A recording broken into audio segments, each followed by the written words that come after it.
What's up, everyone? Welcome to the Writer's Realm podcast, and thanks for joining us on the epic adventure we call writing. We're your hosts, Holly Robilliard. Austin Matthews. and Bob Adato. And today we have an amazing podcast for you. We're going to be talking about writing groups with a writing group. And let me introduce you. There is Peter, there is Nikki, and there's Addie and Holly and Bob and Austin. All of us started. Peter, why don't you jump in there?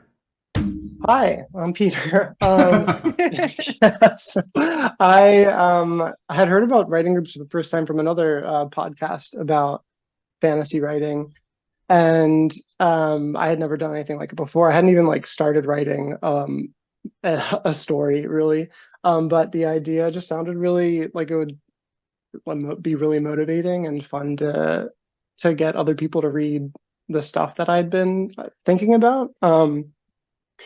So yeah, I don't know. It was kind of like a spur of the moment decision, but it came together in like a couple weeks. And basically, how it works is we meet up twice a month pretty consistently. I'm actually impressed by us. And a week before we meet up, we'll usually have submissions for whoever wants or has a chapter that they want to be read.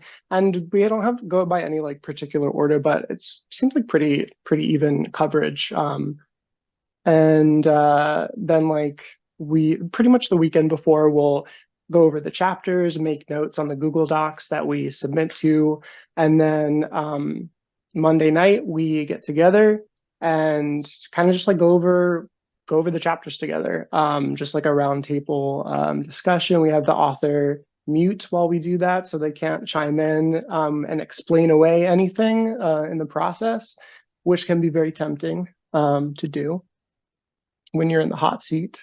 But yeah, it's been really, I mean, in this year I've only submitted one chapter. I'm still I'm kind of going back to the drawing board on some of the ideas that I had. But just for me, the greatest benefit is just seeing what other readers pick up on, and readers are smart. And this group is very, very perceptive and picks up on patterns, and just it's just I don't know, it's also just fun to step into everyone else's worlds and geek out together. Yeah. Let's talk about geeking out together, because this week marks our first anniversary. Yay! Isn't that amazing? I can't believe it's been a year. It's just mind-blowing to me. I still remember, it feels like just a couple weeks ago that I was posting on the Discord and just had put my name on the spreadsheet. And I was like, oh, I hope that there's other people that sign up that I could that I could talk to. Yeah. Yeah. And here we are. Yeah. And we meet on Discord. Peter made a Discord for us, and so we submit and we chat and we talk there and send funny bits. So we talk about our week. So we're kind of it's a very fun community, right? And I feel like that's what a lot of writers are missing, because we're introverts, usually introverts. We like to be at home. Yeah, we like to just kind of keep to ourselves. Occasionally, there's extreme introverts. Yeah. And this really helps, right, Peter? Or anybody else want to jump in with that, about how this community helps kind of? Oh, for sure. I mean, right? I'm the typical hardcore introvert fantasy writer. So this is a really great social outlet for. I mean, I can share my stories with my friends, but I also I don't know. I feel like the feedback that I get from people that I know would be a lot different than other people who are just serious about their craft. Yeah. Yeah. And I don't know sorry. No, I don't know about anyone else, but I feel like being in a group of people that are actively writing makes me want to write, whether or not I share that. I don't know. You guys have been a great inspiration. So yeah, I'll agree with that, because it definitely gives me I've got a deadline. I want to make sure that if there's an open slot, I want to have something to submit. So I always use that as a good motivator. I think it's important as well to think about something that Peter said actually is that even if you're not submitting chapters, you are still doing two things. So you're helping other authors progress their own writing skills and progress with their novel, but you're also learning yourself. So you're kind of getting into the heads of other readers, right? Because as they're explaining what things, they may be picked up on in someone's work, you might start to understand a little bit more about what different readers are looking for. And then you're going to slowly incorporate those things into your work as well. So I think it's just overall, like, no matter what perspective you're coming from, it's such a great experience. Yeah, I can't think of anything negative. I mean, we meet very consistently. Someone always has something to submit, and then our feedback, which we're going to get into in a little bit, on our submissions, are absolutely invaluable. I think all of us, even those that don't submit as often, we're still learning stuff, right? Definitely still learning, and providing hopefully helpful feedback. Yeah. So we've been meeting a year, very consistently, like you said, except maybe holidays or something like that. But we'll just pick it up the following week, and it's been a huge blast. I've had a lot of fun. I've always wanted to start a podcast. And then I just asked this whole writing group, hey, who wants to join? And Holly and Austin were the ones that hopped on board, and we've been doing that for a few months. But this is where it all started. This is the launching pad. So if you're thinking about what a writing group is, or you think about joining one, please give it a huge consider, because there's a lot of pluses here. Do For it. sure. Yeah, peer pressure. Do it. And I will say, like, I have been involved in a writing group before, and it lasted maybe 3 or 4 months, and we only met like once a month. And I think Peter's idea of meeting every other week, where he brought that up, he asked, hey, is that okay? And I thought, wow, that's a lot, because I wasn't used to that. But I feel like that has been a real strength here, because it gets us involved every other week. And I don't know about you guys, but I'm totally looking forward to every other week with you guys. Yeah, I think it establishes a good rhythm too. Whether it's every week, every other week. Like once it gets too long in between, it's like, well, like if I miss it, then it's like it's been 2 months since I've read anything from anybody. So yeah, I definitely think that's a good rhythm to be in. And it's like continuous, like fresh fantasy to look forward to and read.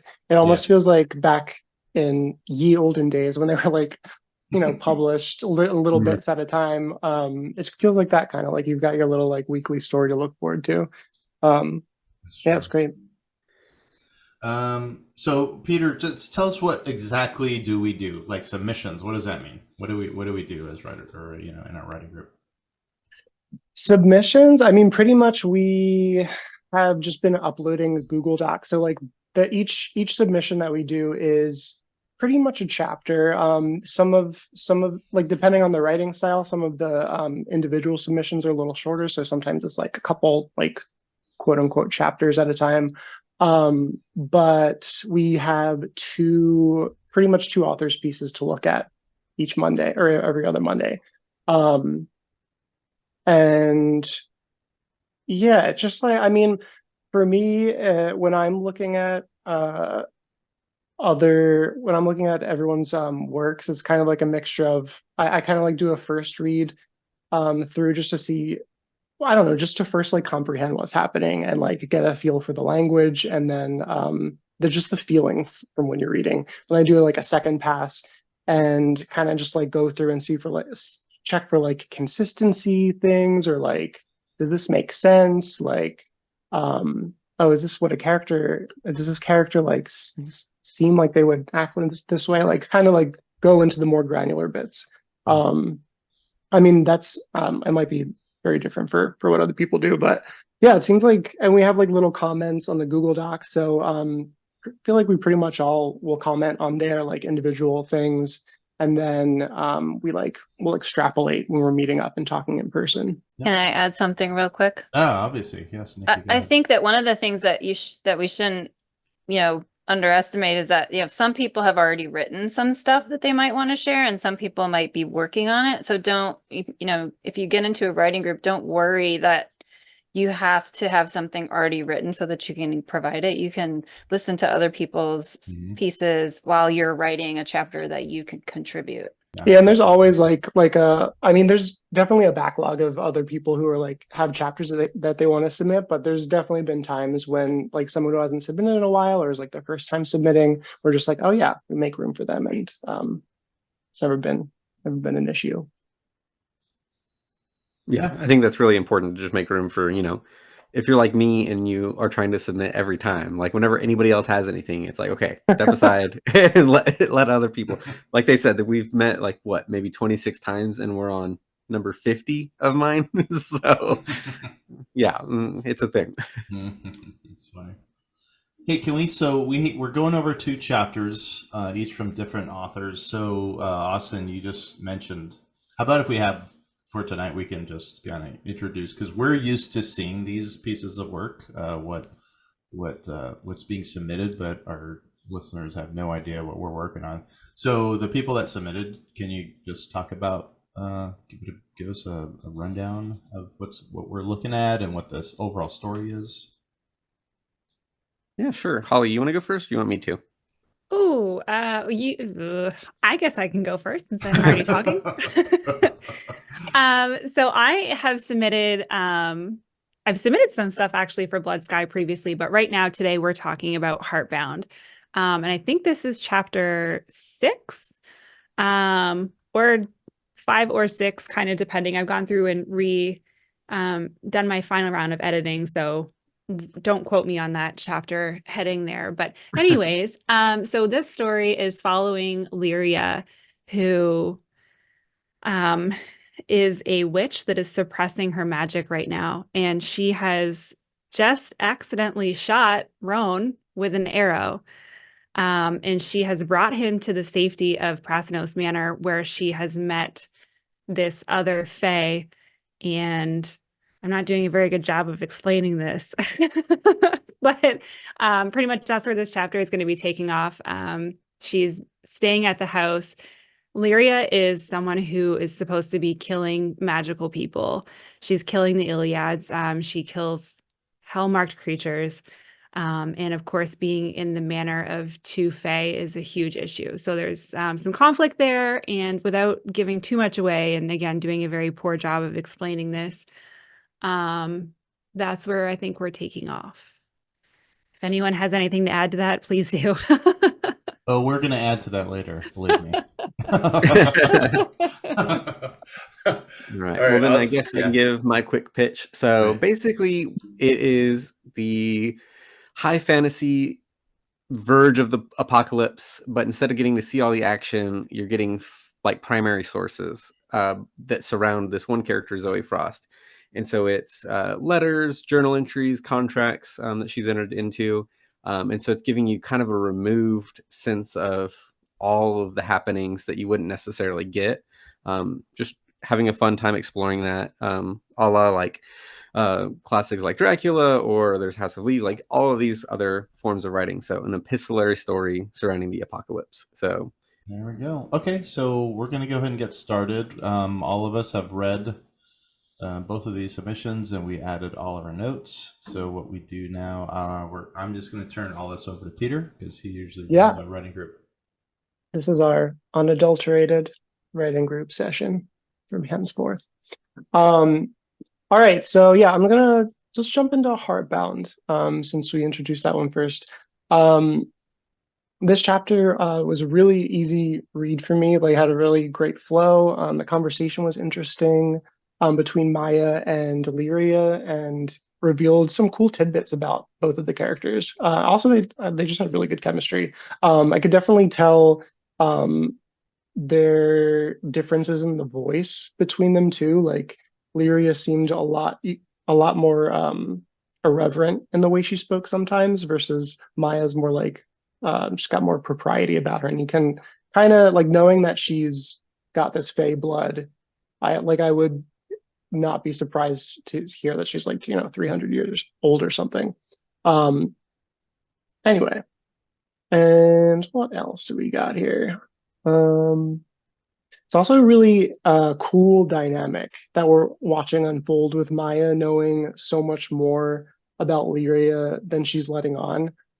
Maybe even, I don't know, I kind of got the sense that maybe even she knows more than Lyria does herself. Like my first thought was maybe Lyria's mother was like a really big deal in the Fae world. So we got a little bit of tidbits of information about her in the first chapter.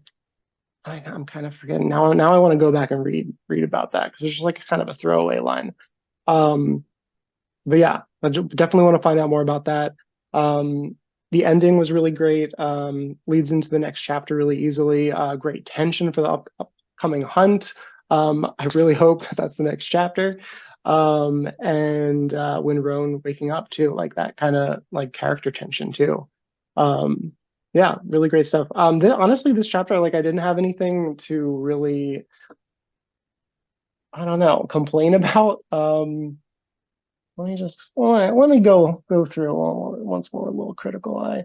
I mean, honestly though, I think this was just like a solid chapter.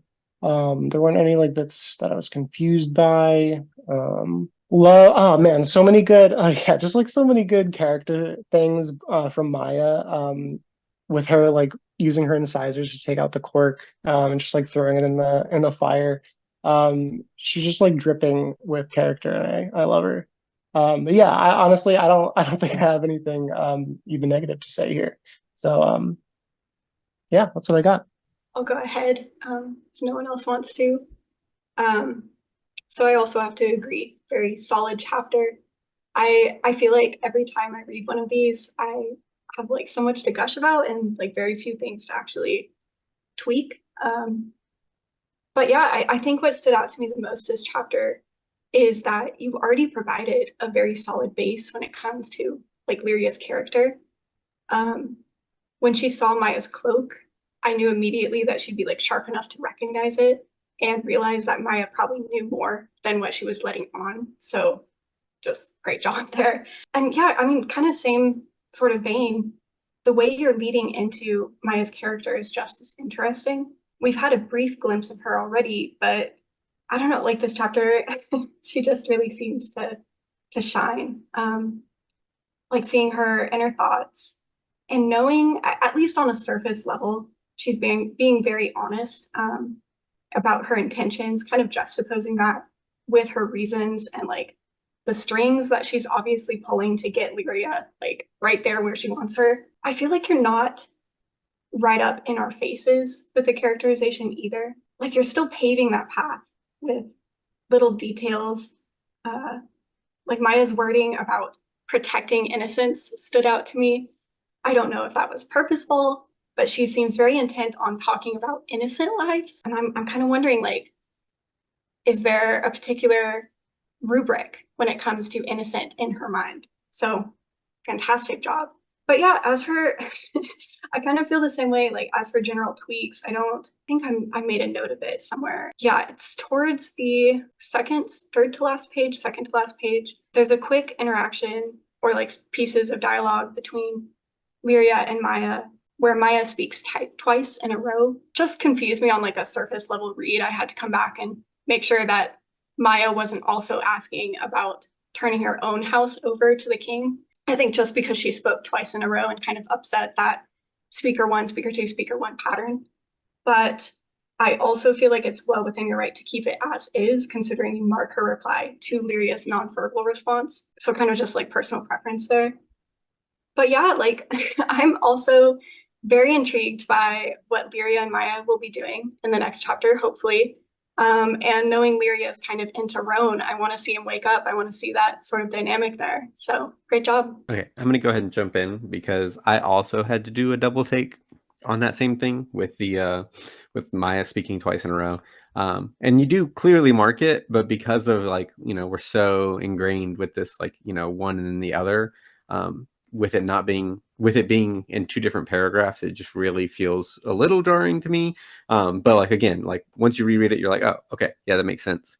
But I will say that like, I think this might be my favorite chapter. Like not a whole lot happens, but I also just love two people sitting down and having a conversation. And they definitely need to do a great job with characterization. And I get very like, I don't know, Sherlocky with Moriarty vibes, just like each one's trying to figure out what the other one's doing. But I just love the dynamic of like our protagonist is the one that's trying to lie and doing a horrible job at it. And then, we have Maya who's like coming in and like actually being honest. I love that juxtaposition of like what we would expect out of, our hero in the story. And I marked this too, like you do a great job here in particular of just really fleshing out the world without, doing an info dump or anything like that. And I think that's, there was a couple of chapters early on that were a little heavier in that way. And I think you just nailed it in like the perfect balance here. Okay. I'll jump in next. I agree that this chapter is really strong. I think it did a great job of showing the interaction between these two characters and leading the story to the next point. So one of the things that I thought you did a wonderful job on was the dialogue and the thoughts from Maya. They do a really good job of showing her character. So, I mean, almost everything she says is on point in terms of putting into place how the reader should be thinking about this character and how she acts. On the other person in this chapter, Lyria, I feel like in the previous chapters, what I've gotten from Lyria is that she's very tough and she's, determined. But I feel like the dialogue in this chapter feels really reserved compared to some of the other chapters. But it could be that maybe I'm misinterpreting or underestimating her attraction to like Roan and how that's influencing her. But, also maybe she's just a little scared because she's in the house of, these potentially very powerful fae and, she doesn't know what they're going to do. I think it's difficult to show that another character is scared when the point of view is different one. So like it's Maya's point of view. So how can she notice if Lyria is scared because Lyria is trying not to show that? So I don't know. That was just one of the things that I kind of felt was a little bit off, but I mean, it kind of makes sense based on the chapter. Also, I think that I guess I was sort of tripping a little bit on some of the odd questioning and answers where it's Maya's thoughts, but she like kind of was mentioned as like there's a lot of her and she, and it doesn't always align with who's being referenced, and so it's sometimes like I could get mixed up of like, well, is she referring to herself or is she referring to the other person? So I don't know, maybe just another reread through that out loud or something to sort of see if it fits for everything. And I do think the dialogue in some places where Maya is speaking, at least for me, I'm sure other people probably didn't have this issue, is that it got pretty dense and I found myself having to reread it a few times to unearth like what was the actual meaning of that. It's a little bit cryptic, and I mean maybe that's on purpose. Maybe Maya was trying to be cryptic, so could be just me. And then the last thing I wanted to mention was that at the end there's a thing about a deal, and I sadly when I got to the end I was really still unclear on what the deal was between the two, and so I get it now, but I don't know, maybe the only suggestion I would have is to maybe use Maya's thoughts to help clarify the goal or the deal before the end of the chapter, just to make sure that all the readers are on board. But again, it could be just me. So yeah, I think it was a really solid chapter, and I think that you left us hanging at the end, which is great for a chapter and to be wanting everyone to move forward. So yeah, I'm with everyone else on board. This is a really strong chapter, and it's not easy to find something wrong. It was just like a bunch of little stuff, but my notes were more, I liked a lot of it. I pointed some stuff out and I was like, you just write really well. And I do like this Maya character. I like what she is. Now I will go along with what Nikki was talking about, in that there's not a lot of deep POV with Maya. The first two paragraphs are where she's thinking a lot, and then that's it. Everything else is just, I feel, is just a little bit not superficial, but or shallow, but just kind of it's very limited, and it's and you're I know you're developing her character through dialogue, and that is like 10/10, seriously. But I am it kind of got a little not murky, but like I wanted more, you know what I'm saying? I want more Maya. I wanted to know what's really going on, and you kind of did bring up enough, I guess. But I feel like there could be some more room, like I said, especially up near the top 2 paragraphs. They're very, very short paragraphs, like 2 sentences each or something like that. Or that I'm looking at, looks like there's 2 sentences in the first one and 1 in the second paragraph. But I feel like you could add in some more. And I know you're cutting down. I think this is the book you said you're already over 100,000 words, and you're trying not to add. But I feel like it would shine your gold medal, as it were, like, because it would just help that, like you said, it would just help us as the reader to really get into her head, because she's immediately likable. This Maya, I like her very much. I like that she's not just Fae, but that she's got a lot more power than she's letting on, and that she's not telling us as the reader too. But I kind of want to know. I just want to know more. I want some more chapters of Maya. But I would encourage you to throw in a good half a page of deep POV. And I do agree with the make a deal towards the end, because it was just really, I don't know, it felt a little bit abrupt, and I feel like if you added something there towards the end, like a good few paragraphs of what Maya's thinking and what her plans are, and not everything, but just spill the beans. Yes, just spill the beans, and just kind of, we want to get there, because we're invested. I'm telling you the truth. All of us here as readers, we're invested in the story, we're invested in the characters, and now let's add some whipped cream to the pumpkin pie. All right, so I'm going to go ahead and jump in again. To Bob's point, like if we don't get more Maya chapters, I would agree that I would want more here. But I think right now I'm okay with it, as long as there's more Maya in the future, as far as like actually from her perspective. And I think you're kind of setting them up in a way to, come back as like switching POVs. So I think that's great, to not get too far into it here. And then the other thing that I thought about is there's the part where Maya calls out Lyria as a Hellhunter. And there wasn't really much acknowledgement from Lyria about being called out as a Hellhunter, and not much like surprise in Maya for her not being caught off guard. I just thought that could have used at least like a line or something, to just like, okay, here's where we're at, because everybody seems to be fine with it. I kind of took her as like downing the bottle of wine as like, all right, or not the bottle, but her glass of wine, as her like, okay, here we go, kind of thing. But I don't know. I agreed with that. It took me off guard too. I was like, oh, why wasn't Lyria more like, whoa, how did you know that? All right, Holly, come on back. I'm back. Thank you guys so much for that feedback. It was just so fantastic. So this is the great thing about a writing group, is that when I originally started writing this, I had set up the story so that Maya did not know about Lyria's past, or about really she didn't know anything about who Lyria was. Lyria just kind of shows up. And there was kind of some feedback that I had gotten through our writing group that just made me completely rewrite that section of the story, so that now Maya is the one that's like responsible for bringing Lyria in. And I just feel like it just suits her personality and her character so much.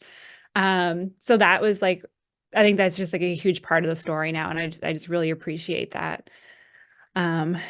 Again, it's so fantastic to get this feedback, because you guys are picking up on little things. That's definitely the hard thing when you're writing, is that you have all these conversations in your head like a crazy person.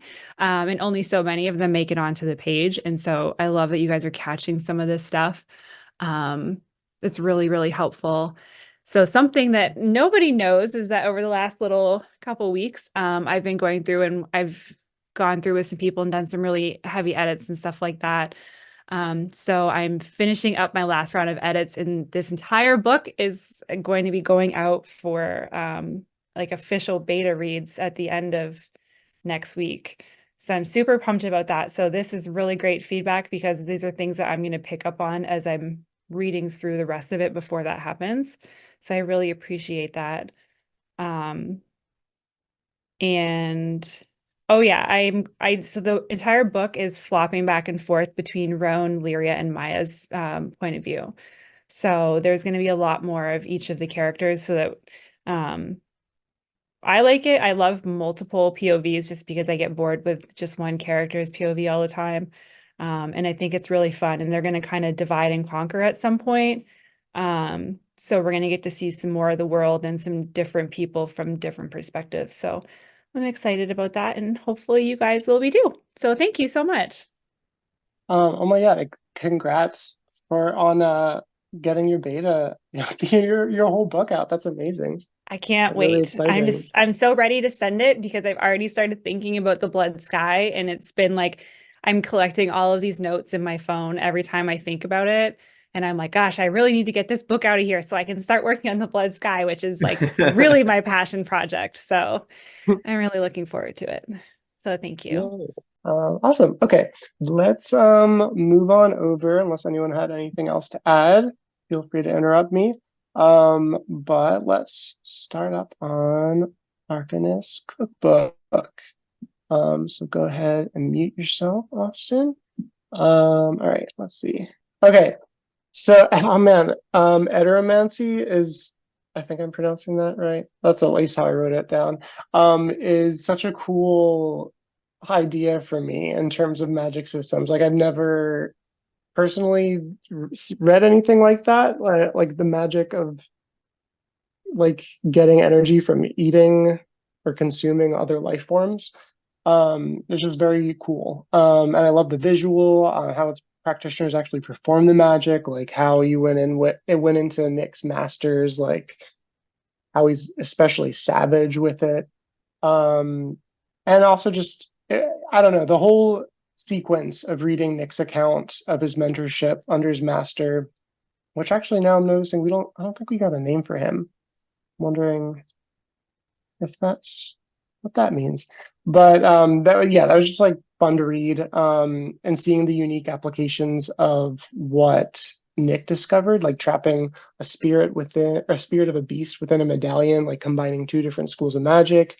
That was great too. Like just it made the magic system feel really, I mean, obviously it's well thought out. We've seen footnotes and the charts, but like this made it feel like very alive, which it was just cool to witness. Yeah, I could just like read a lot more pages of Nick just describing how his processes work. It was great that he's so forthcoming now too.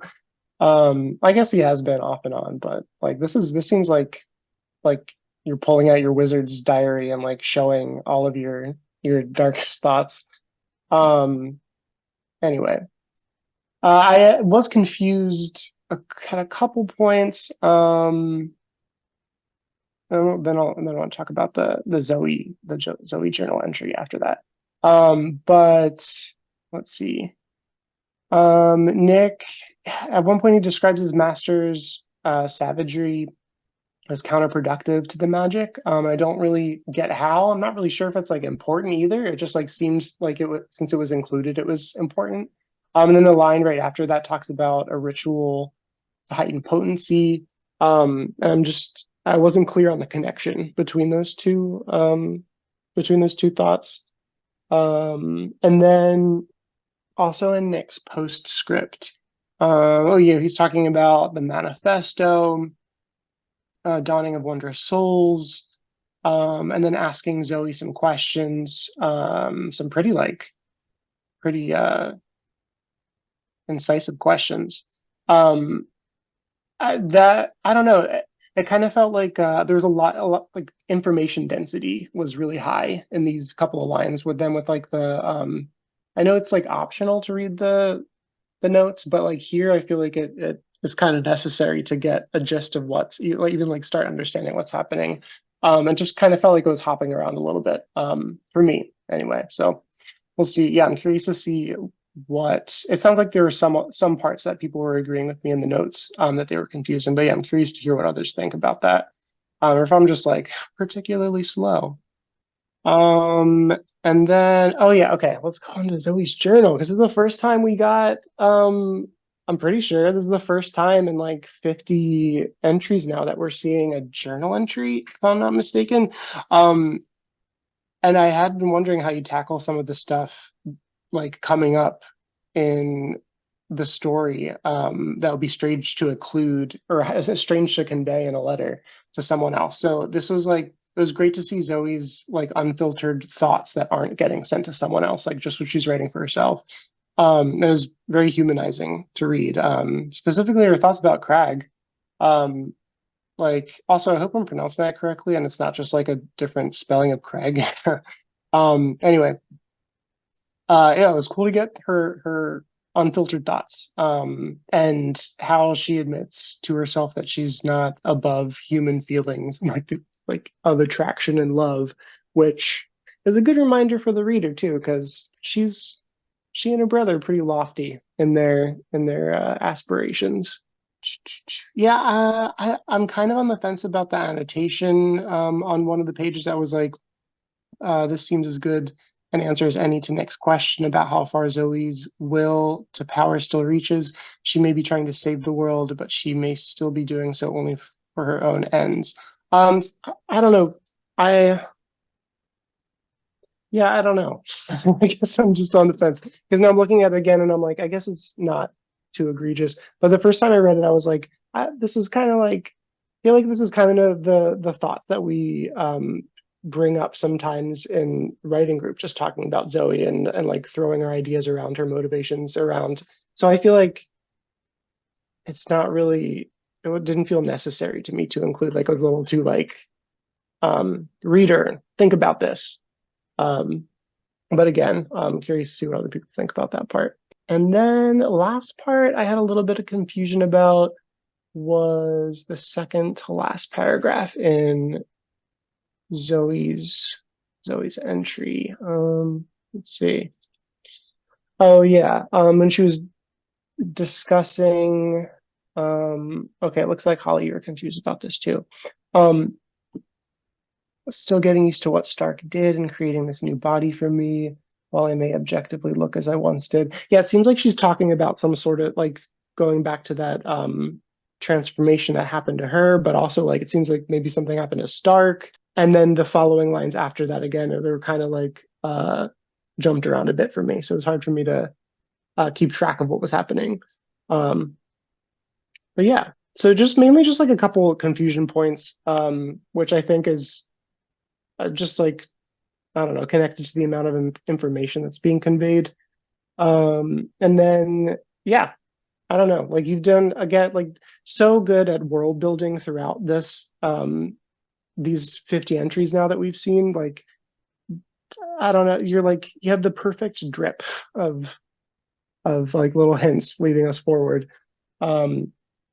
Loved reading about Zoe in this different style, and I hope we get to see more of that in the future. It would be cool. I don't know how we'd have access to this, but to see something like that from Nick would be crazy too. Yeah, you've got a very comprehensive magic system, but I feel like after reading this chapter 2, I felt like I understood it a little bit more. That is what I've got. Great job. So I actually, on your point, Peter, about the like rituals and food eating and the savagery, the vibe that I was sort of picking up there was rituals as in like food preparation. I know it mentioned like tea pouring. And I think I could be super wrong on this. I assumed that the savagery that Nick's master sort of portrayed, the reason why it kind of dulled the magic, I guess, was that he wasn't preparing it. He was just like ripping right into it without, I don't know, cooking it, chopping it up. I'm not really sure what goes into that. But that's like the vibe I picked up on. So I have no idea if that's correct. Maybe like a little clarification there, I guess, just to make it clear what a ritual is and why that savagery maybe was not the way to go. But yeah, I actually wanted to gush for a moment about, it was in a footnote. I feel like I never really talk a lot about the footnotes, but you had which one was it? It might have been like 8. You mentioned the mirrors, and in regards to the world building, specifically like the idea that someone that's been like reborn or made new, they might not look different, but they feel like a stranger in their own body. It's already a cool concept. But then you're going and throwing in details like light on different planets, and maybe like how mirrors are even different on those, which is just wild and so cool. I don't know, like tiny details like that. And how Zoe, she's in like this essentially visibly identical body, but it's never going to recreate the full impression of the original because it doesn't share the experiences that she has. I don't know, that was it's so cool. Just those little like world building bits and pieces. And I don't know, I felt like way more sympathetic for her with this entry because it sort of clarifies that she's making do with her situation with like a body that she's not entirely comfortable in, and she's still like taking names and pissing off Nick, and I love her. I love her for that. But yeah, like as for general revision sort of feedback, really I only had one note. I think it stood out to me at the end, sort of like the last paragraph of Article 50. Again, we get like just some incredible insight into Zoe. Like she's very humanized, like particularly with her connection to Crag, but also her concept of self post-revival or recreation or whatever you want to call it. And I always love to see more sides of her, and knowing sort of that she's still able to reflect on the connections that she had and their potential for the future, which is why like the very last paragraph seems to kind of stand out to me because it reneges on that a little bit, that like sense of self-reflection. I made a comment there, and I think it's an important line still to show where she is mentally, because we can tell like she's not just gonna go off into the sunset with Crag and leave behind all of her aspirations, but the switch between sort of admiring him and reflecting on herself to her overarching goals, I don't know, it feels a little stilted maybe. She goes like straight into talking about her ultimate goal and disengaging from like those unable to keep up. And I feel like maybe a sentence or two, yeah, maybe like a personal reprimand, like a scolding, maybe about getting wrapped up in the past, and then a switch to I have to be focused, I have to think about my aspirations. That would probably clear that right up. But yeah, I agree with Peter. I think seeing this perspective like from Zoe, not to another person, really makes me feel closer to her as a character. And I would also, I'm gonna throw my 2 cents, the vote into the bucket. I want to see one from Nick. Very intriguing, I think, even if he's not on the same sort of level of self-reflection as Zoe. So great job. I can jump in next. I loved this. I mean, I loved all of it, but this Article 49, so that's Nick's letter to Zoe. I really, really liked this one. I didn't really have a lot of comments on it. I felt like it made a lot of sense to me. It flowed really well. I loved the little bits like the Eteromancy. I absolutely love that concept.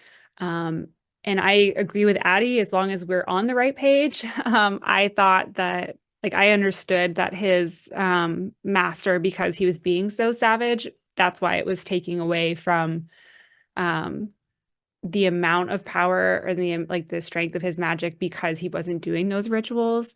And I loved the concept of having those rituals to heighten the potency of those ingredients. I thought that was a really interesting way to like a really cool rule to have behind your magic. It was really interesting. In terms of the 2 letters, I like that we're seeing in Zoe's journal, I really like that we're starting to see this different side of her. And it came out a little bit in some of her past letters, but I feel like with this journal entry, we're starting to see this softer side of her. Whereas Nick, we only ever see this like not necessarily obnoxious side of him, but he's kind of like airy and, he'll take responsibility, quote unquote, for things that he's done as long as it's furthering his agenda. And it always just feels like subtly manipulative when he's doing things. So he's not having like that softening really that we're seeing yet. So it's really interesting that he's kind of going off one way, whereas Zoe, we're seeing that softening with her. And I'm really liking the direction that her character is going in. On her journal entry, there were definitely a couple things that I commented on. So just most of it was just little stuff like, a sentence here or there being impactful if it was separated or whatnot. And then that same paragraph that Peter mentioned, I was a little bit confused. But I was confused because it says that she's like outwardly looking as she once did, but then it's strange to see herself in the mirror. So I wasn't sure if maybe I was just like the tense was just wrong there. So I was a little bit confused overall as to what really she was talking about there. And then the only other thing was down in the end notes actually. In the end notes, he talked about he said, I cannot tell if Virgil purposefully missed this note or if he didn't catch it. And I got myself so confused on this because then I was like going back and trying to like reread through it to see if I could see it and was like confused as to where this was supposed to be. And just got myself all worked up about not understanding the concept of an end note, apparently. I thought it was really cool. And I'm very interested because if it's so blatantly obvious why Virgil like couldn't see it, and if he did purposely miss it, like that for me was it's not even really part of the letters, but that brought up so many questions for me, which I thought was really cool because now you have this whole other level of your story that you're able to ask questions and get the readers thinking without it just being about those like your main characters, which is really interesting. And then the other thing, and I thought this is my favorite part about this whole set. I loved how I loved in the footnotes on the ritual how it's a funeral rite, or it's kind of like a funeral rite. And I thought that was the coolest thing. And I was actually sitting here going, when I die, I hope that somebody consumes me like that, which probably says a lot about me. But I just thought it was just such a fantastic concept. It was really good. So overall, not a lot of like critiquing comments aside from the ones that I left on there, just clearing a few things up here and there. But I loved what you did with the characters in this one, and I loved the questions that you were asking overall. So well done. I'll Okay. follow that up. I think that these articles were great because they gave us some new interesting insights for both Nick and Zoe, with learnings about both of their pasts, sort of with Nick talking about sort of the very distant past when he was very young, and then Zoe talking about her more recent past with Craig.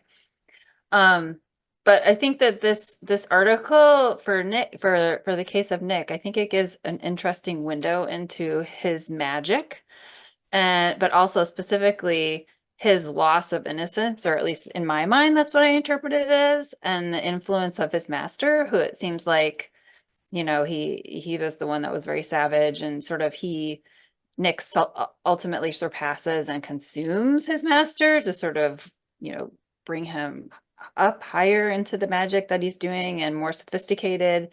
And this thought of consuming the master, for me, it leaves a lot to the imagination for what's happening, and for me that's a good thing, because like I didn't really want to read anything that's like horror kind of stuff happening in this letter that he's writing. And it keeps everybody gets to guess a little bit, and I think it kind of lets the reader have a little bit more imagination in this place. So I liked how that was done. And then and you know, moving past like sort of the consuming of an actual being, the use of the soul seems to be much more powerful. And but since it says that, you know, it talked about a crafter and a smith, and I will say that that's one thing that I was a little confused about, is who's the crafter and who's the smith. And so what does that really mean? And what is one of them doing the ritual and the other one's doing something else? And so and it sounds like it was really risky for those people. And so the question is, what's in it for both of them if there's two people that are doing it? And you know, what would that look like? So maybe just a little bit more fleshing out of that particular piece.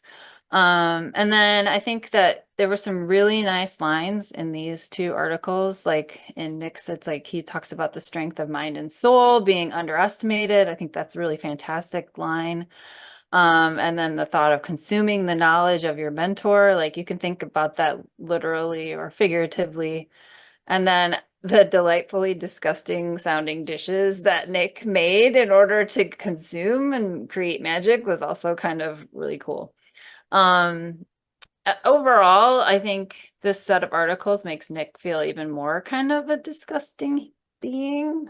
I mean, hopefully that was the goal, because that's what I got out of it. And then, you know, the Zoe's journal article, I really liked it. I thought it was great. Like everyone else said, I kind of agree with everything they said. It gives her more perspective. You actually feel like you're hearing from her and learning exactly how she is, because it's coming from her mind on paper that's meant just for her. But I will say that there's always like these things in like the footnotes or the endnotes to sort of lay suspicion back on Zoe. So well done in terms of turning that back around just with footnotes, and sort of, you know, Holly highlighted the end note where now we've got someone calling it out as maybe this footnote writer is an unreliable narrator. So it was a really well done set of articles to keep everybody guessing. We did have on one of our podcasts, we talked about hard magic and soft, was it soft magic, hard magic, but just different magic types, in other words. And you were saying you were a fan of the hard magic, and here you are like explaining perfectly what hard magic is all about. And I thought this is like gold medal stuff, because this was very fascinating. I noted in the very first paragraph that this like would grab me completely into a book. Yeah. And I know you're not going to do this because this is, you know, we're very far into your story here, but I absolutely love this first paragraph you wrote. But it makes me want to, which I had never considered before, but it makes me definitely want to just read like a book of what magic is and like what it takes, and like and this is all stuff you create. But I also, from this, I also get the sense that Nick is maybe trying to explain like, hey, this is where I came from. All right. So I could kind of see him kind of going in that direction. This is where I came from. He's trying to justify his actions, trying to justify how he works, trying to justify what he does and who he is, and which is fine, you know, but like I feel like he's still not a jerk, but he's a monster, you know, for what he's done to his sister. There were some stuff in here that I just kind of, you saw my notes, there's some parts were a little bit confusing and I didn't know what to do with it, but just maybe if you could just be like, yeah, just kind of just a rewrite or something on some of these things. Let me see, what do we have here? I think I was just confused as to what all of a sudden the ritual was that we jumped into, and then this is just my own. They're called torchbearers, right? Any magic user is a torchbearer? I wasn't sure about that part. but I definitely like this story. I know, like, again, I know you're well into what you've given us, but just that whole thing of just these two, mentor mentee running away together, and the mentor showing him how to use this magic, and I use it more viscerally, and this is what I do, and he's like, "Ooh, this is cool!" Like that whole thing is really amazing. I definitely love that part. But there wasn't a whole lot that I didn't like.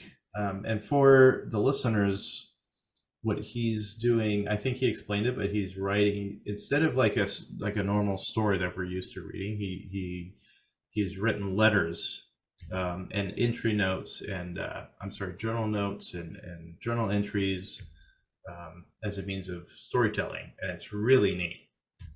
Because he's got footnotes on here, and he's got end notes, and he's got, what else? Oh, yeah, glossary at the end. So as far as world building, this guy is off the charts.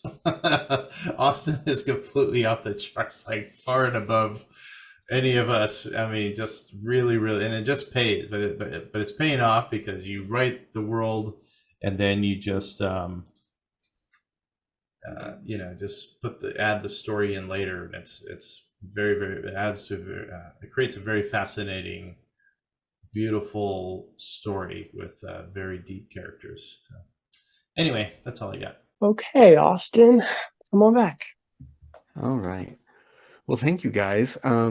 A couple of things that y'all have said just makes me really need to start working on the index so that I can go, oh, hey, like if you don't remember the torchbearers, it's like, yeah, it's been a while since they were talked about, but it's like, oh, hey, you can refer to like these things. Cause like that is kind of the point, is it's like, it's really dense, and I know it's kind of hard to pick up on, or even to Peter's point, like the mentor is not named here for several reasons. I don't think Nick really wants to humanize the person that, one, he did these things to him, and then also that he did what he did to them. So, you don't like to talk about people that you murdered usually. I mean, I guess I don't really know too much, but I don't think he would want to bring it up when he's trying to, on a certain level, manipulate the person he's writing a letter to. So yeah, I know there was a lot of confusion, in particular around his postscript, because God, it was hard to figure out how to get written right the first sentence. Like it mentions it, not only in the not in the footnote, but in the end note to the footnote. It talks about the message that was snuck in there by Nick, and she calls it it's heavy-handed. And so, like, if you go into it, it's like the first letter of every word that's not capitalized is the message. And the point that the EndNote person makes is like, usually this message is like 3 words long. So like a 3-letter word, like run or something like that. And Nick is showing his own hubris that he made fun of this hunger for. And he's like, oh, I'm going to write an entire sentence and think everybody else is so stupid they won't notice it.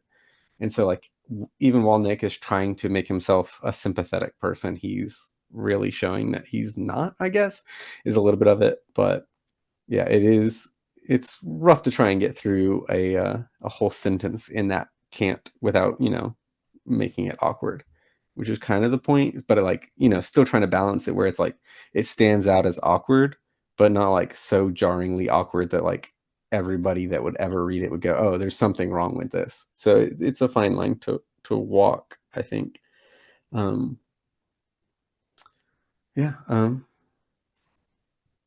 As for like Nick getting a chapter to do a journal entry, I have thought about it, but yeah, I'll have to see how I can work that in, because I think it's going to be very interesting to just see how different he is whenever he's not on display. So yeah, we'll figure that out. You could have an opportunity for some fun method acting as a psychopath. Jump into his mind. I guess you already are in his mind. Yeah, well, so like, yeah, I think I know almost exactly what I would write for his own personal journal entry, and I think just seeing the difference between that and what is here on display, I think would be really enlightening. So yeah, I'll have to try and figure something out as to how that would come about. So I have a question about Zoe's resurrection, or I guess her being cured. I don't know when her form was restored. Yes. So does she come back as a human? Because she was originally a homunculus, right? So is she a Yes. human now due to the transformation? Uh, it's complicated. So she's like Stark manufactured a body for her. So she's technically a homunculi, but she's like still like she's human. If that Uh-huh. like she's not built the same way all the artificial humans of her world are, because like her whole world is artificial humans built by her like supposed gods. But Stark didn't know how they were created, so he created them the way he would create a normal human being, which tells you a lot about Stark, that he could just create a normal human being for her to inhabit. But yeah, so she's basically human, so Okay. much more human than anybody Oh. else in her world, I should say. Okay, I see. All right. Things are clicking Yeah. into place. Yeah, so that's why she can't see like normal, because like her whole world, they use the UV spectrum for like daytime vision, and then at night they use infrared. So they have like basically heat vision at night. And so she is stuck seeing, in normal light, normal visible light spectrum, but her sun is a white dwarf, so she can't actually see much at all going through her day to day. Whoa, yeah, that's crazy. Zoe's going through a lot. Yeah. So luckily there's some workarounds, because she does like pick up some magic again, even though she lost a good portion of it with what Nick did to her. But so she's found ways, just not ideal. All right, well, thank you for sharing, Austin. All right, let's see. Scheduling for, do we want to talk a little bit about, Bob, did you want to talk a little bit about, Yeah. just the benefits of writing group in general? Yeah, I mean, writing's hard. We all know this. It's from anywhere from what kind of characters should I create to, how long should this paragraph be, and everything in between. So don't go it alone, get into a writing group where you guys can just discuss this. So like we do this every other week, and even if I don't submit my stuff too often. And like somebody else had mentioned, like you just get to sit there and take notes and listen and go, oh, okay, that's interesting. Yeah, I should pay attention to that. I've never left a writing group going, well, that was a huge waste. No, it's always like, oh, sweet. I can't wait to come back. I mean, Yeah. How about anybody else? Anybody else can jump in there. Yeah, I was just gonna say, like, I mean, you saw it here. Like, I was like, okay, I'm gonna try and see how everybody reacts to this postscript and see what. And like, I think 3 people commented on how sticky the wording was. I'm like, okay, well, I might need to rework this so it isn't so obnoxious. But like the live feedback from what readers think is just, so valuable. And don't be afraid of a writing group. Everyone starts somewhere. I feel like it's been a great experience for everyone. Mhm. Can't I think recommend it. I think it's really helpful as well, because even if all of you like fantasy, which isn't always the case, but even if all of you do like fantasy, you don't necessarily all like the same type of fantasy. And so it gives you an opportunity to expand your work to not necessarily other genres, but just other areas of a genre, which really can help you craft a better work overall. So for example, if you like to write romantasy, that's fantastic, but something that goes along with romantasy is a lot of that world building.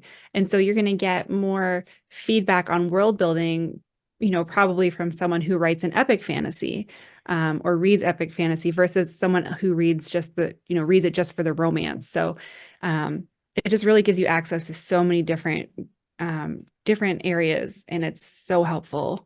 Also, just the styles of writing too. Like we were talking about how Austin's working on this epistolary, like letter and first-hand account-based storytelling. And I think when we first started reading it, like this had been the first time most, if not all of us, had read something like that. So just like it was very eye-opening what people are even like writing these days, like because writing styles can definitely change. Or shall we schedule? Looks like 2 weeks out is going to be the 24th of June. Does that work for everyone? Works for me. Yep. Yep. Sounds good. That works for me. Awesome. Thank you guys so much again for coming on and doing this with us and just walking through the whole process with everybody. We really appreciate it, and I'm sure that everyone else who listens to this will appreciate it too. Yeah, this is a good idea. Thanks for inviting us. And Uh, happy anniversary, everyone. Happy anniversary! Happy anniversary! Yay! That's so fun. I am so happy about that too, man. That's so cool. Oh, you know what we didn't do? I'm sorry. We didn't do our don'ts. Don't do this. I thought you were gonna let it slide, but I did too. Oh! I did too. Okay, But we I have can. one. No, I no. have one. Okay, go ahead. Here we Go go. ahead. Take it Go off. ahead. Go ahead. Okay, so I'm gonna say don't feel like you have to take and use all the suggestions you get from the writing group. Like you can't assume that every reader is gonna react the same way. So take what you think is helpful, and for the other ones, file them away in your mental library. I guess I will bounce off of that then, because it's kind of similar. So sorry in advance for hijacking your don't a little bit here. But just don't get upset at the comments. So it's hard to get feedback on something that you've worked at for a long time. And our group does a really great job of not just pointing out the things that they don't like about our work, but also the things that they do like. And it's really important to do both of those things. But when you're getting negative feedback, remember that they're not intentionally doing it to make you feel bad. It's to help you become a better writer. And just keep that in the back of your mind. And again, just like Nikki said, you don't have to use that feedback if you don't want to. But it's just a suggestion, like Austin said, if you see multiple people seeing the same thing, you might just want to take another look at it. So just remember, writing, sometimes you got to have a pretty thick skin for it, but we're all here to help you. All right, I'm going to flip on the opposite side of that and say, as you're giving critical feedback, try and be nice.